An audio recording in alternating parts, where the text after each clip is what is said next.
नमस्कार साथियों। आज के अंक में आपका स्वागत है। मैं दिलबाग सिंह धनखड़। आज हम चर्चा करेंगे दिल्ली में मानसून का जो मौसम चल रहा है, इसकी वजह से जो दिल्ली में बरसात की वजह से जो दिल्ली में जगह जगह जल भराव हो रहा है, उस पर काफ़ी इस समय दिल्ली की राजनीति बहुत गरमाई हुई है।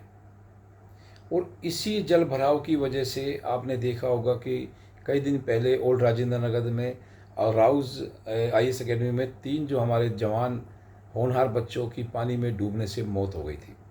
उसके बाद से ये राजनीति और ज़्यादा गर्मा गई है कि आम आदमी पार्टी जो MCD में बैठी है, उन्होंने कोई काम नहीं किया और नालों की सफाई में उन्होंने एक बहुत बड़ा घोटाला किया है। ये आरोप बार बार बीजेपी के जो है बीजेपी की तरफ से उन पर लगाया जा रहा है। बीजेपी की तरफ से बोला जा रहा है कि जो नालों की सफाई वो बता रहे हैं, आम आदमी पार्टी या MCD बता रही है, उन्होंने नालों की सफाई की है, तो वो गाद उन्होंने कहाँ गिराई। यानी कि उनका कहना ये है कि बीजेपी की तरफ से जो गाद निकाली गई है, उसकी जो जगह अलाट है वहाँ पर वो गाद पहुँची ही नहीं। इसका मतलब ये नाले साफ़ ही नहीं हुए और जिस वजह से इसमें एक बहुत बड़ा घोटाला हुआ है। और इसी की वजह से जो हमारे ड्रेनेज सिस्टम है, जो नालों में जो पानी जाता है बरसात का, वो नहीं गया और दिल्ली में इतनी बड़ी ये दुर्घटना हो गई। इसी को देखते हुए अब दिल्ली हाई कोर्ट ने भी इस पूरे मामले की जांच जो है CBI से कराने की सिफारिश कर दी है। अब इस पूरे मामले की जांच CBI करेगी। अगर इसमें MCD का कितना फेलियर है, दिल्ली पुलिस का कितना फेलियर है, या IAS जो अकेडमी है उनका कितना फेलियर है, और ये टोटल जो इस पर हो सकता है शायद कुछ जिम्मेदारी फिक्स की जा सकती है। क्योंकि अभी 2-3 दिन पहले MCD ने तो अपना पल्ला झाड़ने की पूरी कोशिश की थी। उन्होंने एक JE को और एक AE को टर्मिनेट सस्पेंड कर दिया था, लेकिन बड़ी मछली तक, बड़े मगरमच्छ तक MCD नहीं पहुंच पा रही थी। क्योंकि मैं पहले भी अपनी वीडियो में बता चुका हूं कि जो ये कोचिंग सेंटर है, इनकी बहुत मोटी कमाई है, इनका बहुत बड़ा टर्नओवर है। ये सबका मुंह बिल्कुल बंद कर देते हैं, चाहे उसमें हमारे कमिश्नर हो या हमारे जो भी कोई जनप्रतिनिधि हो। कमिश्नर इसमें दिल्ली पुलिस के भी हो सकते हैं और MCD के भी हो सकते हैं, क्योंकि कानून की वो पूरी तरह से अवहेलना करते हुए कोचिंग सेंटर बड़ी तादाद में वहाँ चल रहे हैं। तो इसमें बिल्कुल भी दो राय नहीं है कि वहाँ करप्शन ना हो रहा हो। करप्शन बहुत ज़्यादा हो रहा है और इसी को देखते हुए अब हाई कोर्ट ने भी CBI की जांच की उन्होंने शुरुआत कर दी है, मांग कर दी है।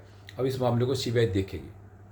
अब इसी के साथ जो हमारा ड्रेनेज सिस्टम है, ये भी काफ़ी पुराना हो गया है।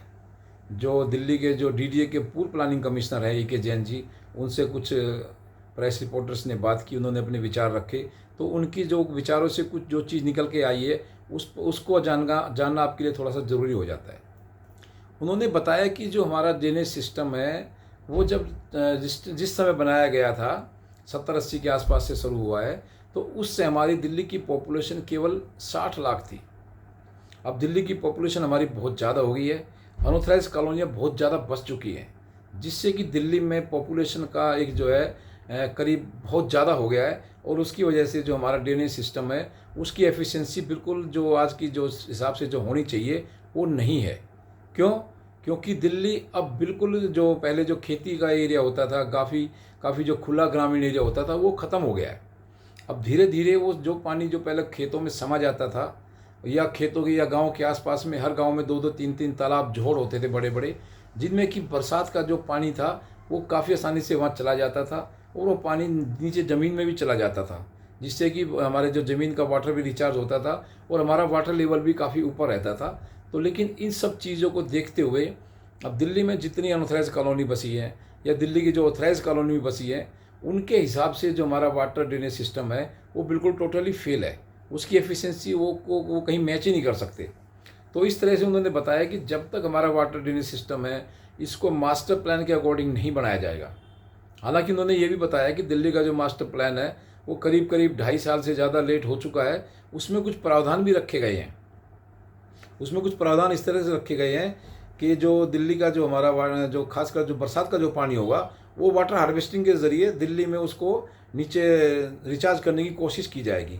उसमें कुछ ऐसे प्रावधान रखे गए हैं कि दिल्ली का ज़्यादातर पानी जो है ऐसे ही बह करके ना जाए और वो दिल्ली के जो ज़मीन के अंदर उसको समाया जाए, जो रिचार्ज करके या वाटर हार्वेस्टिंग करके दिल्ली का जो एक वाटर लेवल है, जल स्तर भी उसको बढ़ाया जा सकता है। और एक जो बाढ़ की स्थिति दिल्ली में बन जाती है, वो भी शायद नहीं बनेगी।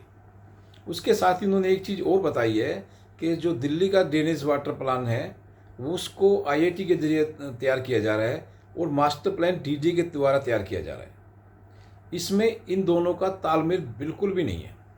तालमेल की इसमें बहुत ज़्यादा कमी है, जिसकी वजह से ये जो वाटर का जो प्लान है और मध्य दिल्ली का जो मास्टर प्लान है, इन दोनों का आपस में कोई कम्बिनेशन नहीं है। उन्होंने ये बताया कि ये जो मास्टर प्लान है और ये वाटर प्लान है, ये दोनों एक ही होने चाहिए, एक ही कंपनी या एक ही संस्था के द्वारा बनाया जाए, जिससे कि इसको पूरा ध्यान रखा जा सकता है।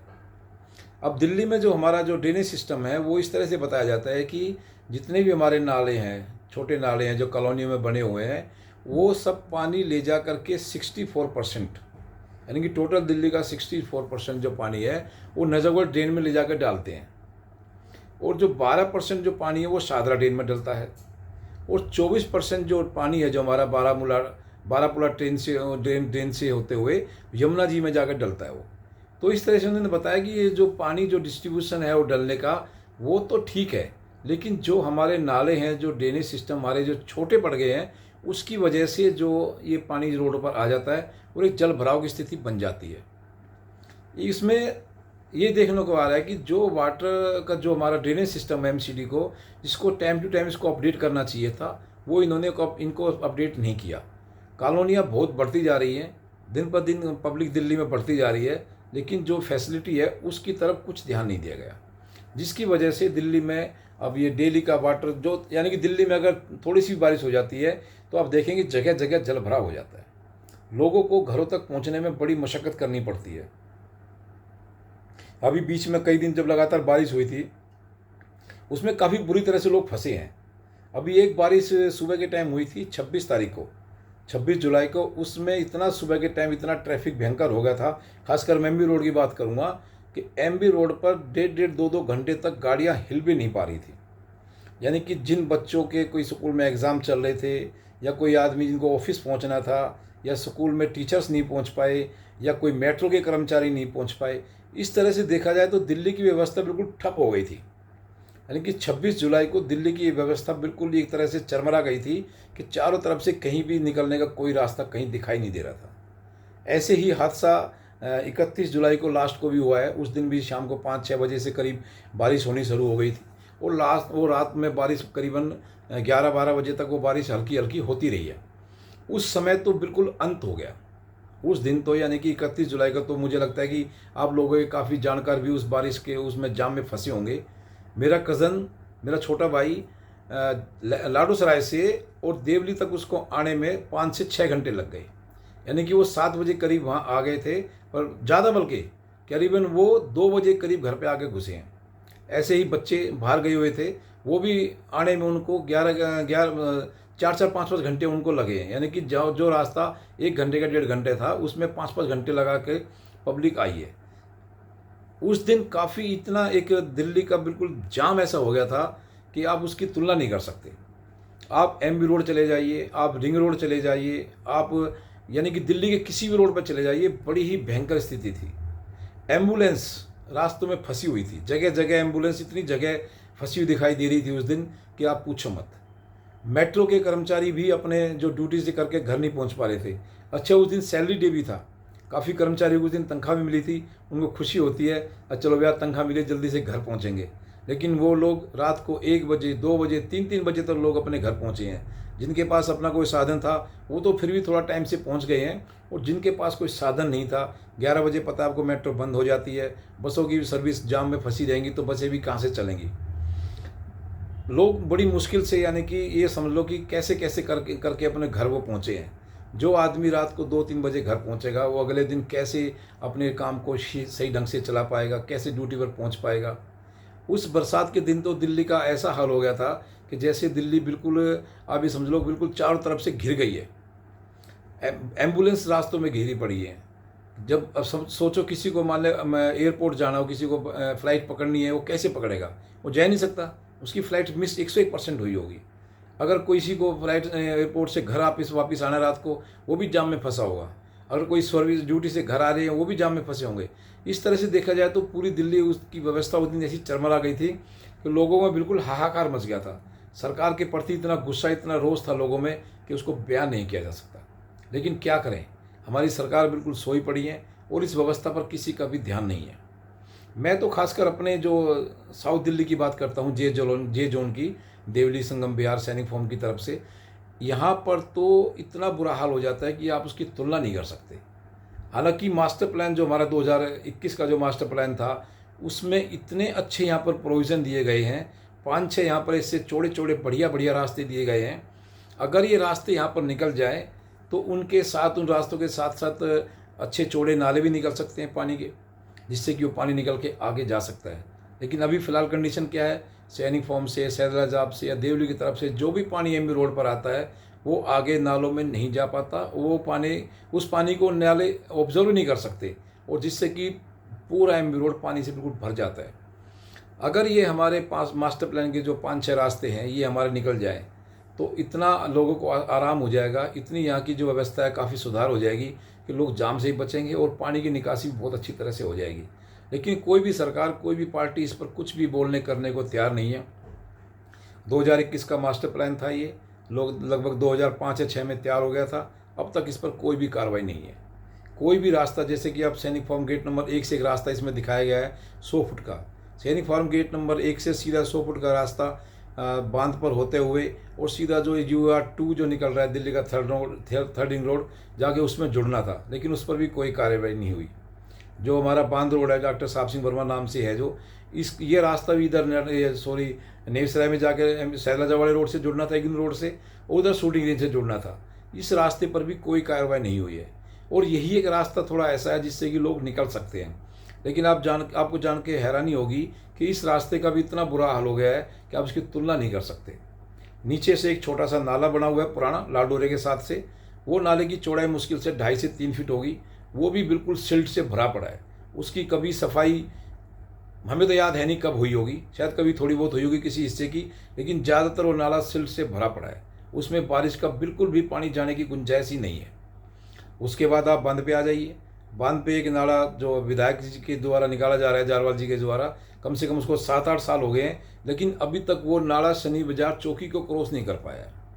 आप ये समझ लीजिए, दुर्गा बिहार ग्लोबल स्कूल के इधर से नाला बनना शुरू हुआ था और 6-7 साल उसको हो गए हैं, और 1 किलोमीटर का भी नाला ये नहीं बन पाया है। अभी जो शनि बाजार बांध में पुलिस चौकी है, ये वहाँ तक मुश्किल से पहुँचा है। तो आप समझ सकते हैं कि अगर ये नाला अगर हमारा तैयार हो जाता तो संगम बिहार से कितना पानी इसके अंदर आता, और संगम बिहार की कितनी गलियों की जो है पानी की जो भराव की समस्या वो शायद ख़त्म हो जाती। लेकिन इसको किया नहीं जा रहा है, इसको लटका के रखा जा रहा है, बुरा हाल है। अच्छा, उसके साथ ही आप एक छोटा सा बांध के बीचों बीच एक सीवर लाइन खोदी गई है, सीवर लाइन के लिए बंद की खुदाई की गई है। वो लाइन भी, वो काम भी रुका पड़ा है। हालांकि ये काम पहले ही 1.5 साल लेट है, लेकिन फिर भी ये काम रोक दिया गया है, और बिल्कुल लोगों को निकलने की, आने जाने की बहुत ज़्यादा दिक्कत हो रही है। जगह जगह जो वो सीवर का जो मिट्टी धंसती है, गाड़ियाँ उसमें फंसती हैं, कई लोगों को उसमें चोटें भी आई हैं, गाड़ियों को भी काफ़ी नुकसान हुआ है, लेकिन कोई भी सरकार प्रशासन इस पर देखने को तैयार नहीं है। तो इस तरह से देखा जाए तो जब तक हमारे एरिया के मास्टर प्लान के ये जो 5-6 रास्ते हैं ये नहीं निकल जाएंगे, जब तक हमारी एरिया की कोई दुर्दशा सुधर नहीं सकती। क्योंकि रास्तों के साथ ही पानी के बड़े नाले भी निकलेंगे, और ट्रैफिक को भी काफ़ी एक ईजी हो जाएगा, क्योंकि कई रास्तों से इधर से उधर निकल सकते हैं। अभी लगभग पूरा ट्रैफिक क्या होता है कि 14-15 लाख की जो पॉपुलेशन है हमारी Sangam Vihar, Deoli, Durga Vihar, Raju park, Krishna park, Jawahar park की, वो सभी एमबी रोड पर उनको आना पड़ता है। और जब इतनी पॉपुलेशन, इतना ट्रैफिक एकदम से एमबी रोड पर आएगा तो आप समझ सकते हैं कि उस एरिया की क्या हालत होगी। तो इस तरह देखा जाए तो सरकार ने एक व्यवस्था ऐसी बना दी है कि मास्टर प्लान को बिल्कुल लागू ही नहीं किया जा रहा है। हालांकि 2041 का मास्टर प्लान है, ये भी काफ़ी लेट हो चुका है, ये भी 2.5-3 साल लेट हो चुका है, इस पर भी कोई कार्रवाई नहीं की जा रही है, इसको भी आगे पब्लिक के डोमेन में नहीं लाया जा रहा है। बीच में इसमें कुछ इन्फॉर्मेशन दी गई थी, अब वो इन्फॉर्मेशन भी बिल्कुल बंद है। तो इस तरह से अगर जब तक DDA जो अपना मास्टर प्लान को लागू नहीं करेंगी, दिल्ली की कोई भी व्यवस्था ठीक नहीं हो सकती। खासकर पानी की समस्या का समाधान तो मास्टर प्लान के रास्तों के जरिए ही किया जा सकता है, क्योंकि तभी पानी का निकास हो सकता है। पतली गलियों से, भीड़ी गलियों से पानी का निकास नहीं हो सकता। बरसात की कोई लिमिट नहीं होती, बरसात कितनी भी हो सकती है, कम भी हो सकती है, ज़्यादा भी हो सकती है, उसका कोई पैमाना नहीं है। तो इसलिए उस पानी को, बरसात के पानी को रोकने के लिए केवल एक बड़े चौड़े रास्ते और नालों का ही सहयोग, उनका सहारा लिया जा सकता है, तभी दिल्ली को जल भराव की से मुक्ति मिल सकती है। तो आज की वीडियो में इतना ही। आप इस वीडियो को लाइक, शेयर, सब्सक्राइब करें। आपका बहुत बहुत धन्यवाद।